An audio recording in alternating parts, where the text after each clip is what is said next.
What's up, guys? This is the first Marvel female lead superhero movie in the whole MCU. Like, DC did it with Wonder Woman, now it's Marvel turn to do it with Captain Marvel. How they do?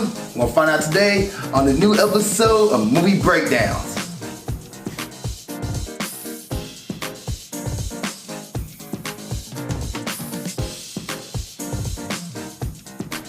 What's up, world? Welcome to another episode of Movie Breakdowns. I'm your host, Ali Zaka. Today I'm here with my friend Shelby, and we just got done seeing Captain Marvel. Also, I know you're looking like, wait, this is a new setup. It is. I have a new place, and this is a new format for Movie Breakdowns from here on out, unless I end up moving again. But enough about the place. Let's talk about the movie. So, Captain Marvel, the things I saw in this movie that I enjoy, like the CGI wasn't bad. Like Marvel hits it with another movie. They don't seem to make mistakes. Like they're on a train that can't be stopped. And I'm kind of walking to the movie not really like super over the top for it. Like the way I saw this movie, the way I reacted when I went to go see Guardians of the Galaxy, the first one, because I didn't know what to expect. So the Marvel movie characters, I feel like Marvel just getting the bottom of the barrel out and screaming the bottom of the barrel like, all right, we need another one in here. Marvel, you're next. That's what it looked like to me when they pulled this movie out. And I enjoyed the movie, I would say. I enjoyed the movie. It was a fun Marvel movie. The thing that said to me that I thought was like neat, the music, the time of the movie. I don't think this is a spoiler if I say it right now. We are going to do a spoiler review after this current review too. But the movie was based in the 1990s. I think you see it in the commercials as well. So I thought it was neat how they went the 1990s route. Like you was watching Guardians of the Galaxy 1 with the 80s and then get the 90s with Captain Marvel. I like how they did that. Also, the character design, the color work of everybody in the movie was really neat, and I didn't think it was a bad thing. Like I was like, oh man, okay, this all meshed together, and the CGI to me personally wasn't bad at all either. What about you, Shelby? Yeah, I feel like Blockbuster was definitely the big giveaway. Like, this is definitely a while back. Mm-hmm. But, Captain Marvel, I feel like, was definitely a well overdue movie for having a female lead. We got Wonder Woman, which was good. I feel like Captain Marvel took it to the next level for me and gave me a more relatable female superhero than Wonder Woman. She's always been one of my favorite comic book heroes, but being shown a new one that just seems more personal is also very refreshing. I think with that, we're as I think because Wonder Woman is more based in like the past, and her character's not really one of like, she wasn't really within like the culture. Like she was from a different place, like completely different. So she's getting used to the culture and everything versus Captain Marvel. I keep on calling her Brie Larson, which is that's the real actress name. But Captain Marvel, she was from America. She knew the culture and she was getting with everything. You know, she spent years in space. When she came back, she still felt like, okay, she's relatable. I understand where she's coming from, which I thought was neat. Storyline. The storyline of this movie, so I'll say how to do it without spoiling for you guys, because I don't try to spoil it. But Captain Marvel, or say she's named Captain Marvel, her name is Carol Danvers. Carol, she been put in space. She ended up waking up in space on another planet, which I think the commercial show this too. So she wakes up on the planet of Kree. No, it's with the Krees. Kree's the race. Hollow? Wait. It was Hollow. Hollow? Mm-hmm. Yeah, so she wakes on a planet which is run by the Kree, and she's pretty much sent on a mission to try to save another member of the Kree. I believe that's how it went. As every superhero movie, the mission goes awry. Another shenanigan story goes on where she's now captured by the bad guys who are the Skrulls, and now she's trying to find a way to get from escaping the Skrulls back to the Kree. Mm-hmm. And along the way, she lands on Earth, and pretty much more shenanigans ensue until like the very end of the movie. Yeah, and that's how you get to the parts where she meets Nick Fury. So a lot of the things you see in the commercials and the trailers, you'll see within like the first 10 minutes or so. In the movie, to be honest, like the storyline, I wouldn't say twists and turns, but it definitely had a few good plot twists in there. Some of them I didn't quite see coming. but I thought they were definitely very well done. Because some of them can be overplayed, you can get to predict things, and that gets to be kind of dull, but this one I feel like was done very well. They snuck it in. Right. And on top of that, if you're a guy, like not against a guy, but sorry about that, if you're a fan of the Marvel series and you've been wondering about certain things, or like, I feel like we haven't got this figured out, or we haven't got that figured out, or how this happened, this movie kind of goes back in and like close up some of those ties and stuff like that. We're like, okay, that's how we get to this point. That's how we get to this. Oh, that's how this makes sense. So when you watch Avengers Endgame, you're like, okay, I can understand where this person comes from and all this extra stuff that might not seem like it's relevant, but it is very relevant. Let's see here. Anything else you want to add to the storyline before we jump to characters? Not without spoiling it, because I can't contain myself when it comes to spoilers, so I might leave that for the next one. Okay. All right, let's get down to the characters here. So Brie Larson, she played Envy Adams in Scott Pilgrim vs. the World, which is one of my favorite movies of all time. Y'all seen the movie review, you understand how I really love that movie. So watching this movie and seeing Envy Adams like as a superhero, it was like, I can't escape the fact this is Envy. It's like watching Game of Thrones and seeing freaking Peter Dinklage in another movie. And you're like, but you're Lannister. You should not be in this movie. Or Kit Harington somewhere else on a commercial. You're like, what is Jon Snow in this commercial? With like, a dragon. Yeah, like it really throws me off. So like seeing her as Captain Marvel didn't really, like, it was like, oh, this is Brie Larson who played in Scott Pilgrim vs. the World, but I was able to shift it from Envy Adams to Captain Marvel, which it helped. It really, like, I don't know, I think the fact that I was able to shift it was maybe make the movie a little better and understand, like, Brie Larson did a really good job as her role as Captain Marvel, or Carol Danvers, or Verse, or whatever, all the different names she had in this movie. But I really think, like, I no longer saw Envy Adams at the end of the movie. I saw Captain Marvel and was really able to, like, okay, I enjoyed it. Yeah. She, as a character, was somebody who had quips. She had a lot of quips. Not like Peter Parker quips, but it was quips like, huh, I didn't know I can do this. Huh. It was like a very realistic kind of quip in moments. Like, things will happen and she's like, okay, oh, I guess not. Oh, try me then. Like, it was kind of things that, like, a normal person, I feel like they will always respond in a situation like, they'd be like, normal person with power, so I guess that's a kind of weird thing to say too. A normal person with power. She definitely kept it more humorous, and not like Thor Ragnarok and Guardians of the Galaxy kind of humor, and not even quite Ant-Man humor. It's its own style, which is very nice. Right. It was its own style, because like in Ant-Man, like, wow, my gosh, why is his name just Paul Rudd, Jason Paul. Who is that? Paul Rudd. Like, when he did his quips, it wasn't really like in response to other people going around him. It was more like in response to the moment, versus her was like in response to like a few people, a few characters around her, things they would do. She would like play off of and just being really sarcastic back to them. Yeah. What do you think about her? Oh, I loved her banter between any character she really interacted with, especially the ones she didn't quite get along with.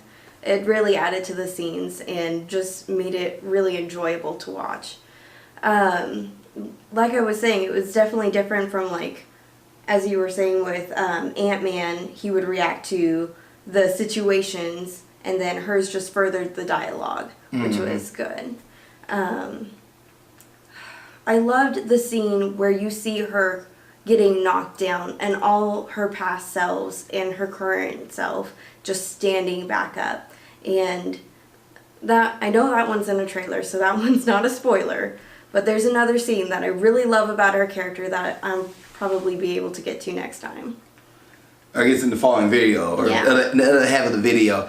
Okay, so I think she did a good job. Samuel L. Jackson, Nick Fury, dude, he's been playing this role for over a decade now. Like, yeah.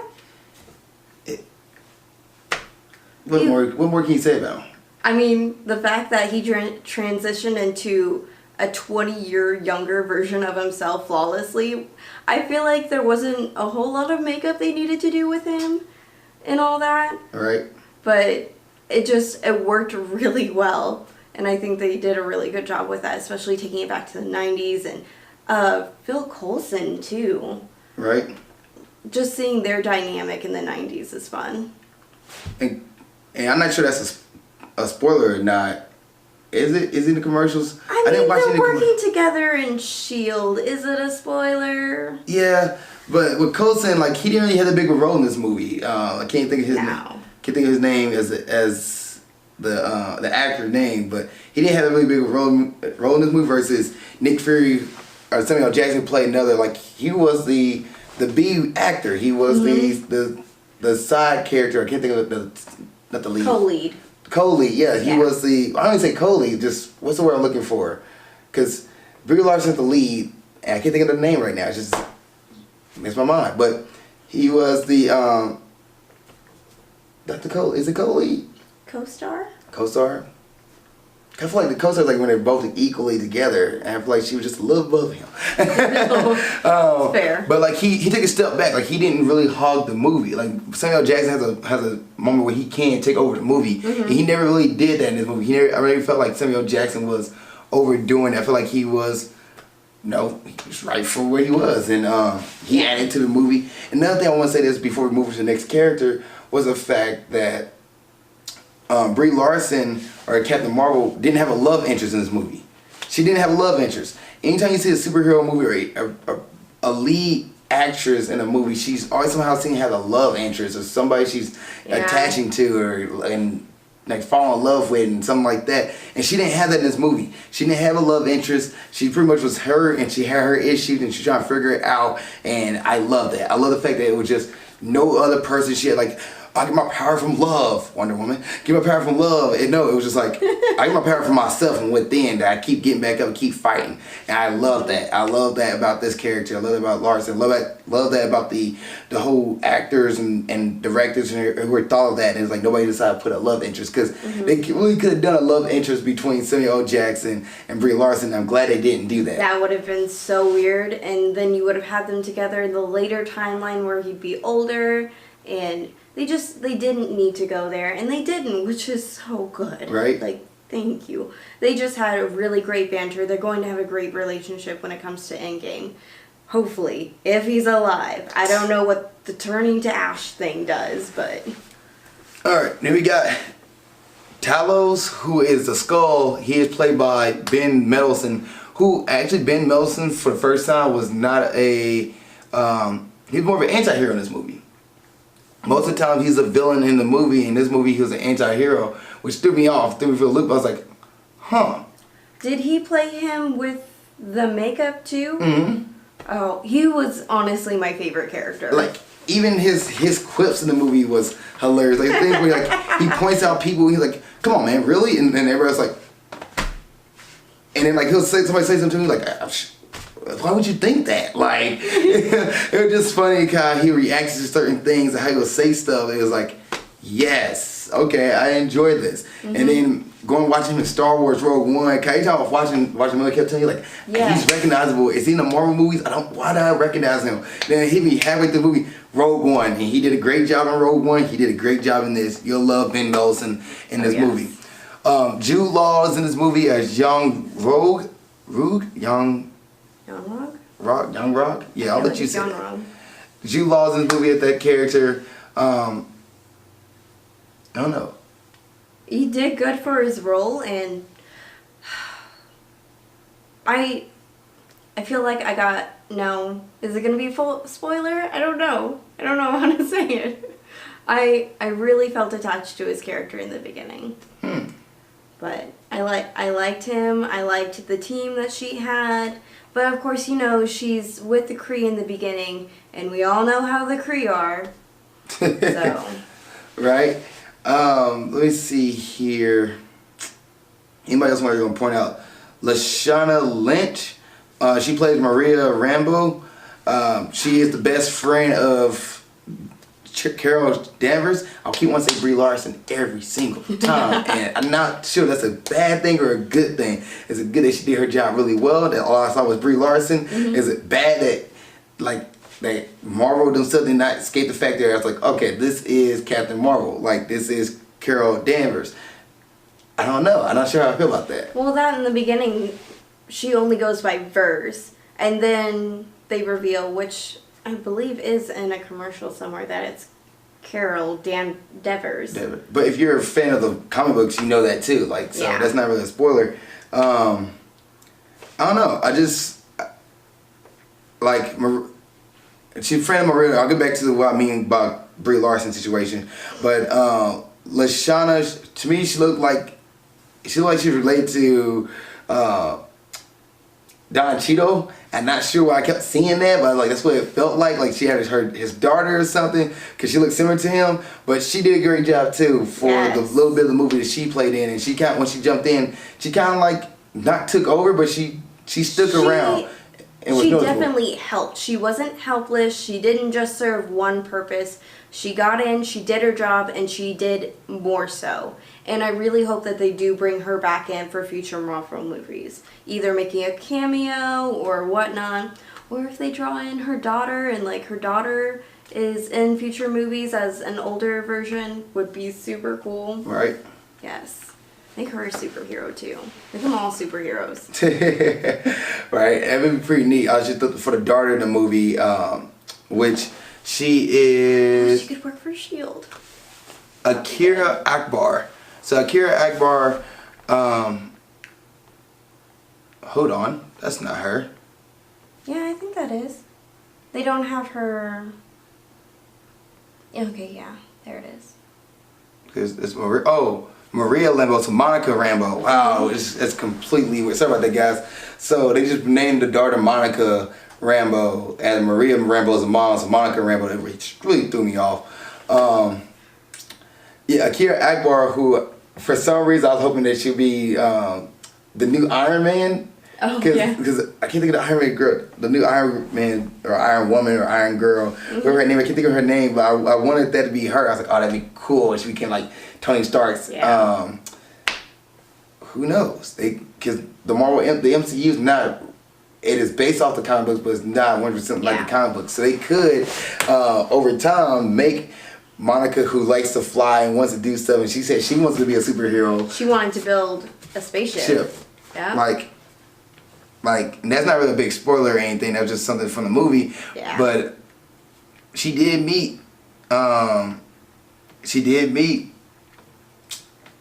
Would that be a spoiler though? Nick Fury. Oh, no, that's not a spoiler. She did meet Nick Fury, so like, who knows? She could be an agent of S.H.I.E.L.D. in later movies. I would love to see that, like, played out. That would be great. Or make I really wouldn't mind, like, because if Tony Stark does, or Tony Stark, see, that's how you know when a character does better than when the actor does the character so well. That's the only thing you can think of him as. So yes. Robert Downey Jr. to me will always be Tony Stark. When Robert Downey Jr. stopped being Iron Man, Marvel, and Disney, pay attention. Akira Akbar, keep her around.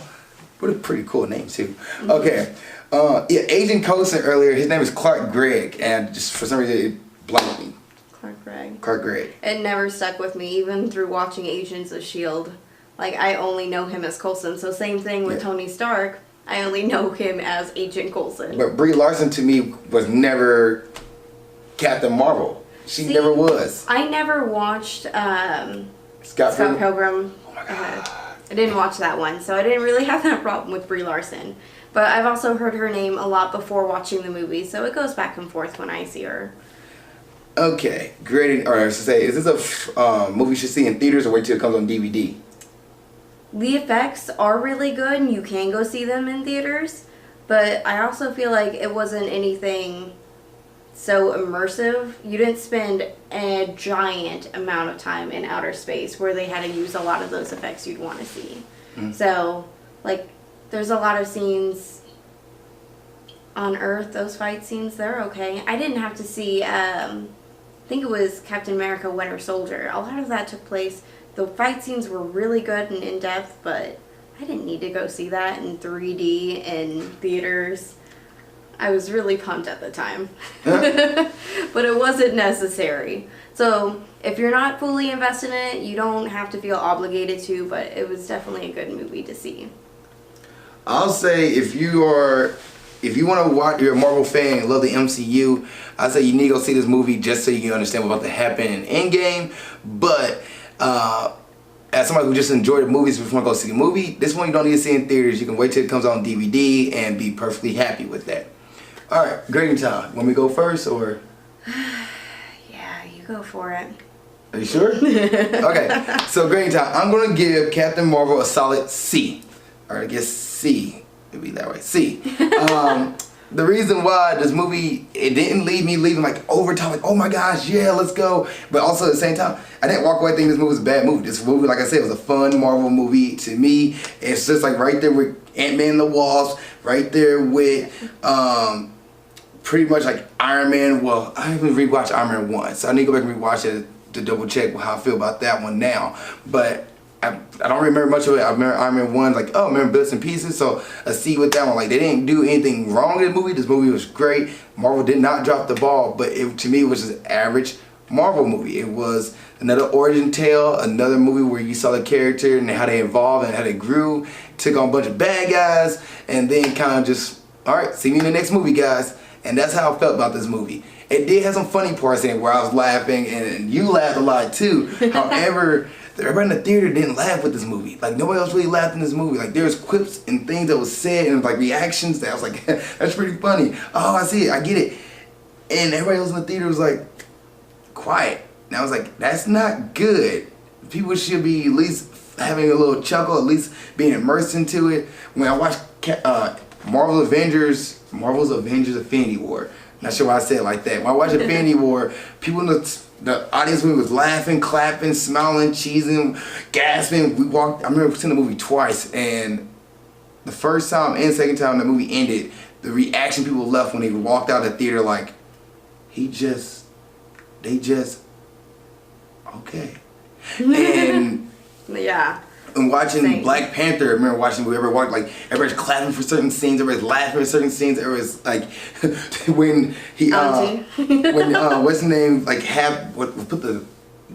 kicked it. He kicked the Black Panther suit. T'Challa kicked the Black Panther suit and flew back, and he's like, don't you record that, or don't you put on, like delete that recording, delete that footage, where he said that right there. Like, people loved it. People got immersed into it. And this movie, I felt like people wasn't as immersed with the storyline or with the quips and stuff like that, and didn't react to as they should have. So I say a solid C for me.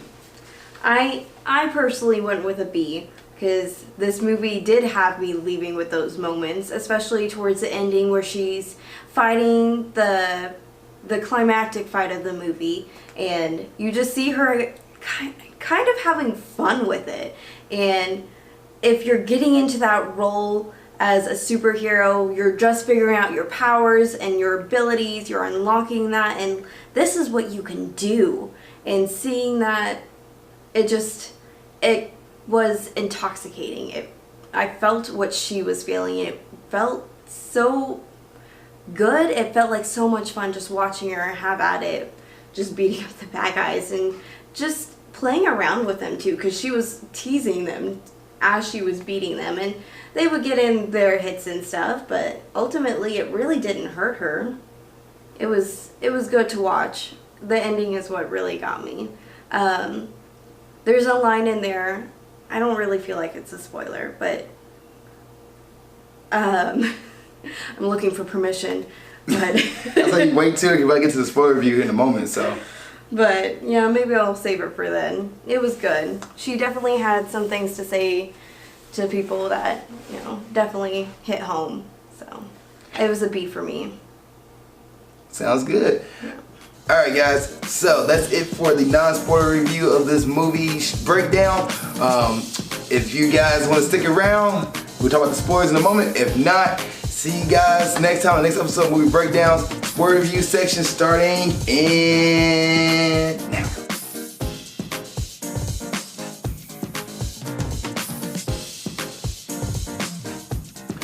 What's up guys? Welcome back to the movie breakdown review of Captain Marvel. This is the spoiler section, and we're just gonna dive right on into it. Just get right into it, starting with the villain, who the movie that was fine, and the spoiler review I said anti-hero for Ben Mendelsohn, because Ben Mendelsohn always plays the villain in his movies. Every single time, Ready Player One, Rogue One, I can't think of a third one, but anytime I see him in a movie, he is the bad guy. And then you watch this movie, he is still the bad guy for the first half, and then it flips. and then he becomes So a good guy. Becomes your favorite character. Mine. I think he actually was. He could be Yeah. one of the favorites in this movie because he plays his role so well, and then he has the quips. He's one of the big quippers in the movie. Like he will say something, and somebody says something to him. Like, oh my gosh, no! Why would you think that? Or like, oh yeah. So there's a scene where they find a location of this ship that has the power that they need to pretty much create this weapon, which they was trying to find. That was the story of the movie at first. So they find the ship, but in order to find the ship, they need the coordinates. Well, the Skull was trying to chase down Bree, or chase down Captain Marvel because they thought that she knew the coordinates because that's where she landed on. Like, where she landed on Earth, so it's like, oh, where she landed was the coordinates at where the power ship is at, which is not the case. That's just where she landed. The coordinates is still in the space. That's what it's going to. The coordinates were orbited. Yeah. And just 3 Earthlings found that out, like Maria, Nick Fury, and Captain Marvel figured that out. It's simple physics. Yeah, they literally said that, and he looks to his science Talos guy. looks up. Yeah, It's like, you're my science man. You couldn't have figured that out? and the science guy was like, shrugged, not once but twice. Whoops. Like, I don't know, man. Like, Oof. I just love that. And then they get, because the Skulls, they can shape it into anybody. So when they get to Earth, Talos looks over and sees a swimmer girl. He shapes it into her. One of his teammates shapes it into the same girl, and he goes, "She's already taken. You have a new body." That was a good part too. Like, okay. Oh It was just so many of those quips. And then you couldn't find out the reason why he's chasing down Brie Larson, Captain Marvel, was because Keep doing that. right? It was because the ship that had the power source doesn't have without the power. It has as a refuge for his family. So he's trying to find his family. That's why he's searching her down. Which, why didn't they just tell her that in the beginning of the movie when they captured her? I don't think they knew that they needed her like that. They needed her coordinates, which they could just take from her mind. But they could just tell her, like, hey, we're just trying to find my kids, my wife. Like, Okay, when you're in a war though, there's not a whole lot of time to be like trusting and just give like conversation and stuff. but I'm pretty sure he would have just sat down and talked to her. He's like, hey, I don't care about the war. I just want to find my wife and my kids. That's all I want. I know you're upside down right now, and it can be awkward talking to you, but I just want to find my wife and kids. Can you help me out, please? And then let you go on about your way. It's okay. Yeah. You're going to save so much of that. It's really complicated with war, and like I can see it from both sides. Like, absolutely, you want to start off with talking, but because they've obviously been refugees for years, escaping this war, and she's been brainwashed still at this point. Right. And so they're trying to also wean her out of that, which is why he got the disc to convince her and show her the truth. Right. So that was his way of like. There was also that part where he came in his full form, like, you can trust me. I'm like, but what about your other guy out there? With the kid. It's a fair point. Fair point. Like, can you bring her back in? And then she comes and says, what? And he transfers, like, once again, the scientist dude was like, just shrugging. hey man, I'm just doing my job. The cat, which you talked about this. So there's a cat in this movie that just Nick Fury loves and adopts and just gets attached to, who was in It's a little too close. right? Who's in the bottom of this this military base for some reason that nobody ever thought the cat was like. Nobody ever went to the cat. It's like, that cat shouldn't be here. Was it just stuck in the medical records room? Not medical. No, it was records, outside the but room. Just the regular records. It was outside. Yeah, it was in the it hall. was in the hallway. Yeah. Like, he came up to him, which, like, I guess everybody else knew, like, hey, this cat's something weird. Just don't mess with the cat. It's okay. He eats, he feeds himself. He does whatever. The cat's an alien for some weird reason. I didn't expect it. Like, Nobody I just did. figured it was, what's his name? Oh, Talos? Yeah. I kept thinking it was a skull too. There's another scene where it's like, so can you shapeshift into anything? Like, well, it takes some talent. We can all do it, but it also takes some talent. And so it's like, can you shapeshift into like a what was it, Bird was the first one or something like that? Venus flytrap, No. and give him $50 for a Venus flytrap. Before that, though, it was the king shaped him into a file cabin. He's like, why would I shape into a file cabin? See, those are things that a normal person would have. That's a normal person's conversation. They can take out the shape shifting part of it, but like somebody can like do that. And it's like, well, can you shape shift into like a wall? Why would I do that? Like, I feel like there would be limitations to it. Like, it would have to be a living organism for you to, like, manipulate yourself into. form a bucket of water. You know? Yeah, it was funny how they play that off and everything like that. And you talked about earlier Captain Marvel's relationships with members and the other characters in her conversation. We'll like talk about more about that. I think the pairing between his character and Brie Larson as Captain Marvel was an excellent pick because their banters between each other were fantastic. They were hilarious. The chemistry between them and Nick Fury and Maria's character? It was great. The chemistry of the cast all rolled together. Like nobody felt out of place. Everybody felt like they should be there. Besides Agent Coulson, he took me out of the movie every time I saw him because like he looked like he wasn't. He looked different. He did look different. He didn't look like he aged. Like even the newer ones. He's not supposed to. But like he didn't look younger either. I think they had trouble making him look younger. Like he had more hair, which is what threw me off. But he's supposed to because it's a little while back. But at the same time, he didn't look that much younger either. Yeah, he looked pretty much the same, Agent Coulson, and then like his reactions was like it was just out of place. It was like it just didn't seem like he really felt like he wanted to be there. Like the hallway scene we saw in the hallway, he was like, "Just doing my job."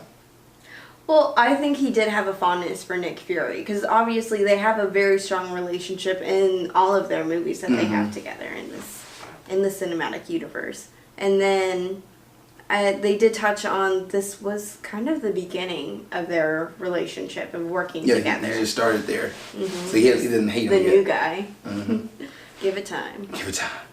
But see, Jude Law as the bad guys, I should say. Okay, let's go back to the bad guys because I started off on this point. So Ben Mendelsohn is not the bad guy. He's actually one of the good guys trying to find his kids and find his wife, which everybody's like, oh, okay, that's what he was looking for. He doesn't care about the power source, which is actually the Tesseract. Once again, that same blue square power source is still in every like Marvel movie. Is it the Space Stone or the Time Stone? It's space. It's space. Yeah. Okay. Time is Doctor Strange. I remember that because for some reason the only thing that sticks in my mind is he's sitting there in Infinity War trying to calculate. All of a sudden he's just sitting there glitching out and stuff like that. that's the only thing I remember. Like, I think he has a time stone. Yeah, that would be the space one. What does Space Stone do? Snap. I don't want to Google it. Well, the Space Stone definitely is. I feel like it's Captain Marvel's energy source because the only way for the cores to function was with the Tesseract. Sure. And so if she inherited that power, she took on the core power, then she needs the Tesseract to be functioning in order to have it. Which, I'm curious, what happened to the gauntlet at the end of Infinity War? What happened to the stones? Because it looked absolutely diminished and crushed. We probably figured it out in Endgame. I know, but if it did get destroyed, then would Captain Marvel not have her power? No, because it got embedded into her. The Tesseract didn't. No, but the energy got embedded into her. That's how she still has her power. Yeah, but in order for the core to have its power and function the way it's supposed to, it thrives off of the Space Stone. But I think it's part of her DNA now, because like it morphed into like when the thing blew up, it blew up into her and you saw like it kind of went into her skin and everything. So I think it's part of her DNA. Yeah, but you know how Star-Lord in his DNA he had the godlike powers from his father, and that disappeared when the planet went away. I think that's different. I think it's two different things. Is it? I think, is it though? I think it is. I think because he was the source versus and the power stones are different because he was giving Charlotte's father was giving him the power versus the stone when it exploded. It's kind of like the gamma rays with The Incredible stone Hulk. isn't what exploded though, because the stone was up on the ship. Ship. She was making cores that fed off of the stone. Oh. Yeah, when it exploded though, like it kind of blew up. So like kind of like the gamma ray situation with Bruce Banner, he became the Hulk. It's like how she got her power. Okay. If you think of it that way. All right. So it Well, kind of got embedded into him, like it got embedded into Captain Marvel. So that was just. I will wait to pass my judgment until Endgame. So the Space Stone gives the user power over space. Anyone holding the Space Stone can create a portal from one part of the universe to another. So That's how they were able to build the light speed engine. yeah, but it still doesn't explain the power. It still doesn't. Because Resnick was able to use his phone to shoot, like Loki was able to use it to shoot people. I feel like. Or did he ever shoot somebody? I feel like he shot somebody with the staff he had. He had the Mind Stone at one point because he was able to mind control people. Loki? But that wasn't with the Tesseract, was No, it? he never had the Mind Stone. Then how did he mind control That's people? just- Because their eyes turned blue. That was with the scepter he got from Thanos. Yeah, and it I feel, but it was also embedded with the stone, wasn't it? I thought it with the was. Space Stone. He had the power of the Tesseract. It doesn't make any sense. The Tesseract is making me mad because they use it literally for everything. It feels like Right. Okay, so back to the movie here. the villains. The villains. We still haven't gotten to Jude Law, really. Yeah. So, We start with him and we get derailed. well, can we try to finish off with Talos, who's a Skull, who was portrayed as a bad guy, who actually is a good guy, and then you get Jude Law's character. Introduce Jude Law's character, Young Roo. Young Rob. Young Rock. Young Rob. Young Rock. So introduce him. Young Rob. And I don't know. I don't know how I feel about the character. I feel like at first it's like, okay, this is like the teacher situation, teacher pupil, and I don't know if anyone else who's watching this is gonna understand this reference, but She-Ra, I watched the reboot for that, and so you have Catra, and you see Adora come from the Horde, and you kind of understand where they're coming from, the lies that they're fed, and they're the regular people doing their jobs. But like Adora, Carol or Verse comes to realize the lies that she's being fed and flips sides. And so like you still have like these,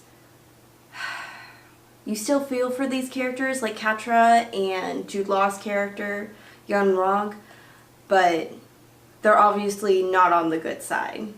And I feel like it's not such a surprise since we've seen the Kree and their leader Ronan.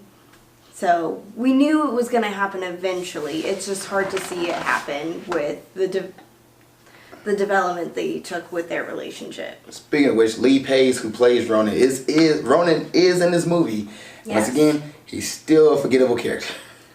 He's here. He's like, oh, there's Ronan from Guardians of the Galaxy 1. Because I think to me, the reason I remember him, because one, I love Guardians of the Galaxy. It's one of my favorite movies of all time, right there with Scott Pilgrim. His character design is cool looking. He looks cool looking. He's cool looking to me, but he doesn't have much of anything. And in this He's movie, a baby. in this movie, he's still like, oh, we're doing this. He doesn't seem as threatening as he did in Guardians of the Galaxy. He's just like there, and it's funny because like Brie Larson goes into shore. Brie Larson goes into shore. He's like their ship, and Ronan's like, yeah, we'll retreat. I'm like, Yeah. Ronan just backed down. Okay, but he also didn't have the. He didn't have any stones at Stone. that time. But yeah, he didn't have anything to really come at her with because she did have the power of the Space Stone, and ooh, the purple one is the Power Stone, isn't it? Yeah, I think so. Yeah, something like that. Oh, it's been a while since I've seen all the stones, but that's the one he was after, and they did say that he was going to come back for her, which doesn't make any sense because he's already dead now. Well, He's dead, right? He died in the first one. yeah, first Guardians of the Galaxy. Yeah, so he's not coming back for her. But at the time, he was planning on coming back for her. Yeah, that was the intent. Yeah. That's probably why he needed a Power Stone so he can go after her. But also he want to take out Thanos. Yeah, he did want to take out Thanos. And he was also such a whiny baby. Just yelling at him and stuff like he was throwing a tantrum in the first one. And then here in Captain Marvel, he backs down with like, well, okay, can't do this fight. All right. Bye. So, okay. So the Supreme Intelligence, who's the head of the Kree, played by Annette Bening, who was also Dr. Wendy Larson, who's the person that... So Dr. Wendy Larson is the Kree that went to Earth and realized she's on the wrong side and tried to make a ship to help out or try to find a place for the Skull to live to in the war. So the special Supreme Intelligence, who is the head of all Kree, takes over when you talk to her. The Supreme Intelligence takes on the person that you are fond of the most, the person that you admire the most, which for some reason Brie Larson character does. Captain Marvel admires Dr. Wendy Larson, not knowing why she admired Wendy Larson, but she really admired her. She was at the her time, mentor. Yeah. Yes. Throughout the movie, you find out that she's her mentor. As Brie gets her memory back, you're like, oh, this is why this is why she's her mentor. Well, what reminded me of Get Out in this movie was there's a moment where Captain Marvel fights Supreme Intelligence in this other world, and Supreme Intelligence pushed Captain Marvel to through this wall that was kind of liquidy, and then like she was laying in mercury or something. Yeah, and then she went through it, and then it's she was kind of sitting here for a moment, oh look, it's Get Out, and then she seen her she was seeing her past self, and then she fell down a deep hole, something like that, which kind of reminded me of Ant-Man and Thor Ragnarok and Doctor Strange, where he started going through the whole universes and everything. I don't know why Marvel loves doing that little It's a fun effect. They just have fun doing somebody it now. falling through something and everybody's everything's all whirling around them, and then she comes back and gets her power back and fight Supreme Intelligence and beat the Supreme Intelligence, who's the main bad guy, really. That's at the head of all the bad guys. Side note though, when they saw Brie Larson sitting there getting her power back, Captain Marvel getting her power, and she's so to talk to the Supreme Intelligence, you have to immerse yourself with this panel, and it takes you to talk to she attaches herself to you. And well, she's super strapped down, Captain Marvel, and Captain Marvel started to get her power, but all the bad guys sit there and watch her just get her energy back. Can they really do anything to stop it at that point? She's beating their Supreme Intelligence. But they don't know that. They see that. To me, if I was a bad guy sitting there looking at this, she's glowing right now.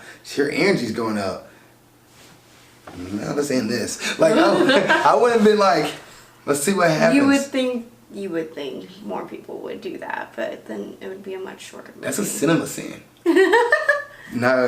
Note to you Make guys. our own little tally. They will. I feel like that will be a thing. I'm pointing out. They definitely would go all in on that. Yeah. Kid you not. Let's see here. Anything else you want to talk about?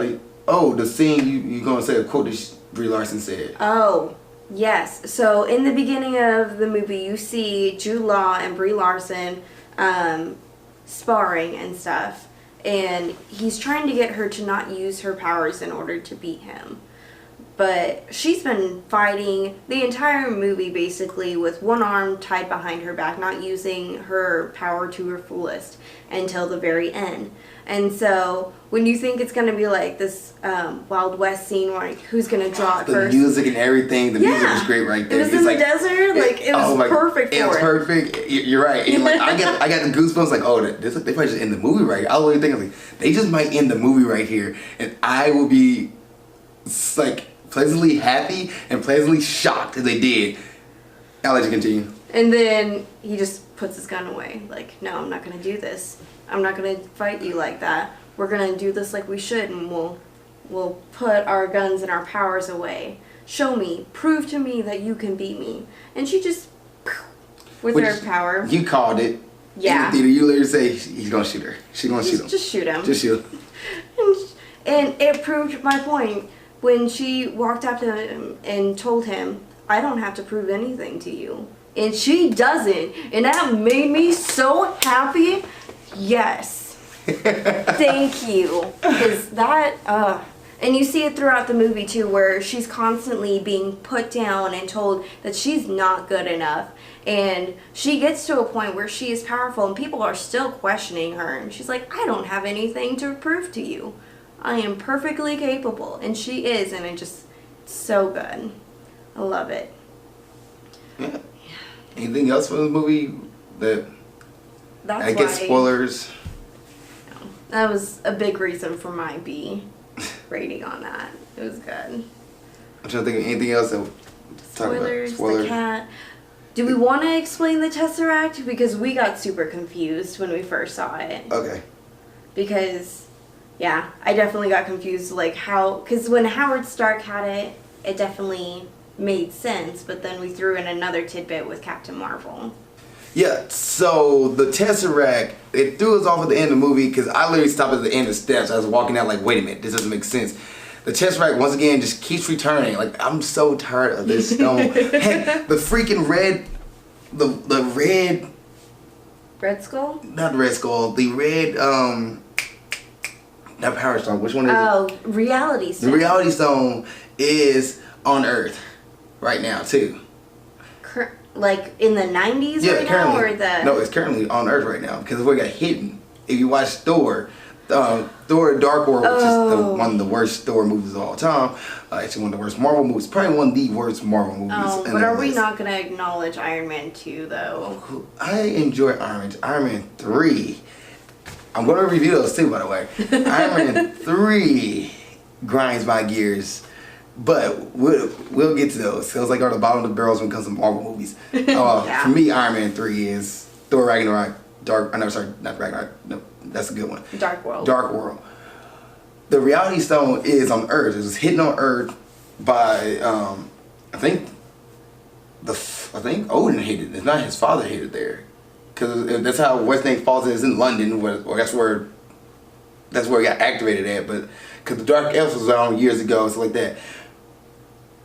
Why hasn't that come up again? Like, why is nobody else like? Why is it always a Tesseract? Yes, that's like just come on.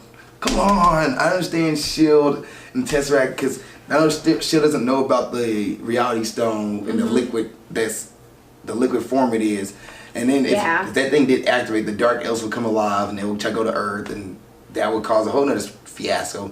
Which that means you would have got a young Thor. Like a younger Thor. A younger Thor. Oh, I don't think we want any younger than what we already had him in, like, the first Thor. His first Thor was good. It was a good introduction to his character. Where he's at now is so much better. All the Avengers Thors are good. All of, like, Thor Ragnarok Thor is good.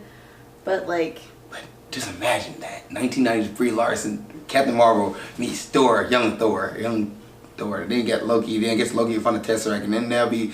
Anyway, so, and the worst, Thanos said it. All these questions. Anyway. Yeah, the Tesseract just keeps appearing over and over again, so we saw this and we was like, oh, that's how they get with Captain America, and we was like, wait a minute. No, that's not right. Captain America was way ahead of this. Captain America happened in the 1940s and 50s. We should probably start from, like, the very beginning. So... The history of the Tesseract? You want the history of the Tesseract? I guess we could. I did my whole reading on this. Okay, let's break it down. Okay, so it starts with Odin in Asgard, and then Odin leaves it on Earth with Asgardian worshippers. And so it's on Earth, then it's recovered by the leader, the leader of Hydra. And so Red Skull uses it for a time until Captain America takes it from him, and then crashes down into the Arctic with it, which is where Howard Stark retrieves Captain America and the Tesseract. And so the U.S. government has the Tesseract. So this is where they squeeze in Captain Marvel in having it, because it goes from Howard Stark to Dr. Lawson. And so she has it for a while. Howard Stark did his tampering with it and trying to do his experiments, and then... Where was that? I remember his experiments. It was just, so, like the core for the Iron Man suit, it was kind of that idea. Okay. And it's not like he was able to do a whole lot with it. Dr. Larson, on the other hand, is Kree, and so she understands it better, which is why she was building the Lightspeed engine with it. And then we see it get eaten by the cat, and which I think we can talk about that. Yeah, well, it's still a spoiler review. Yeah, so the cat eats it in this movie, just because comedy. It's actually an alien. Yeah, it's crazy, right? Like, I just feel like the writers written into like, how do we get the Tesseract here? Well, how do we get the back on the planet Earth? Sit through all of the credit scenes. Sit through all of the credit scenes. There's 2 credit scenes in this movie, by the way. We ain't talk about that. Yeah, there's 2 credit scenes in this movie. Sit after we talk about them too. So well, that's where you see the cat spit up Tesseract, yeah. And that's how it gets back into the Shield's hands.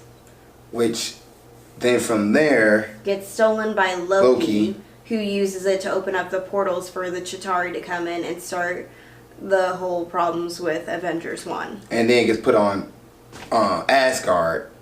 That's where it's set at, on Asgard, until Thor took it back. Until Loki steals it again in Thor Ragnarok 3, and then that causes Thanos to go straight for it. And then you open up Infinity War with you're now children of Thanos, and Loki getting yourself choked to death. So that's the whole loop and path of the Tesseract.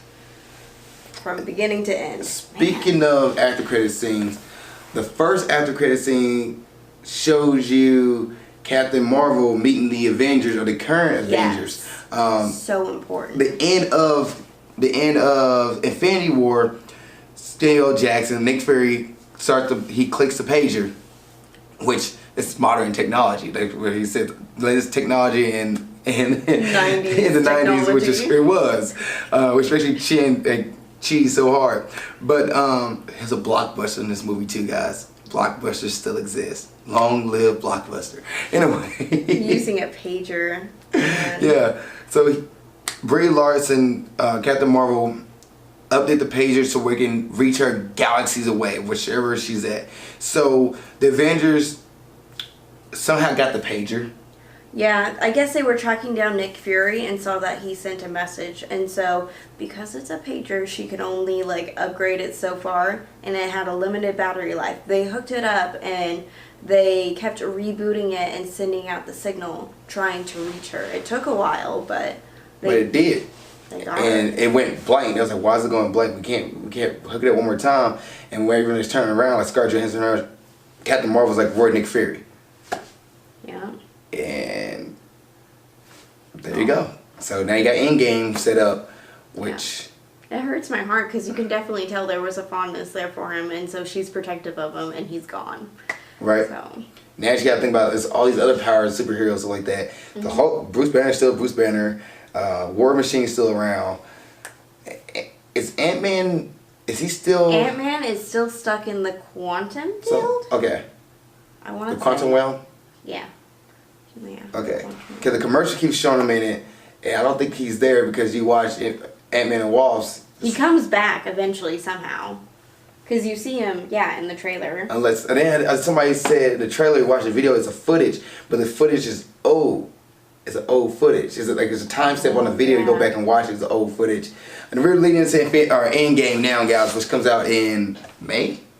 Mm-hmm. So that right there, that's pretty much it. I don't think there's anything else we can really talk about. Well, I don't know because Bruce Banner was talking about, there's an Ant-Man and a Spider-Man now. Well, was that for? Because it wasn't for the first Infinity War, because he wasn't in that Civil War. Oh, that's where that was from. Yeah, so he could have went back to the Avengers headquarters to figure out what's going on. Is Ant-Man remember me before? Yeah. But actually, before even Civil War, he could have. What could have happened? Because in Ant-Man he fights the Falcon. Then there's a gap between that and Civil War. What could have happened? He could have went back to Avengers plays when Captain America said, "I need a guy, I know a guy," and didn't find, or maybe he did find him. That's how he got in the van for Civil War. Because that's when right. In the movie they introduced him. He's in the van laying down, like, what's going on? Yeah. All right, guys. I know it's been a long episode. Thank you guys for watching it all. Thank you, Shelby, for coming on. I appreciate it. Was fun.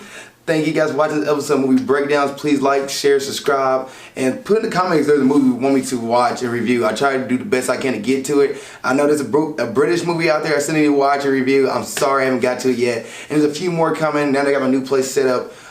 They're going to get Aquaman up, going to get Bohemian Rhapsody, and this movie from Netflix called Six Souls. It's really garbage. Sorry if out there you know our feelings already, but gotta do the review. No matter how bad the movie is, I see it, gotta review it. Alright, thank you guys for watching this episode. I really appreciate it. See you next time. Keep being awesome.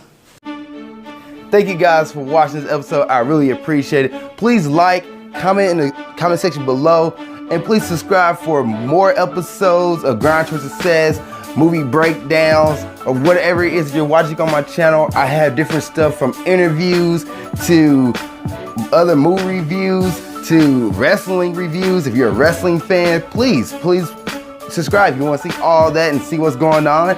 Also, you can follow me on Snapchat here, follow me on Instagram there to see what I'm doing in my personal life as well as my business and Ninja Warrior. And lastly, you can watch the last episode of Grind Towards Success here, and you can watch the last episode of Movie Breakdowns there. Thank you guys once again. I really appreciate it. See you next time. Keep being awesome.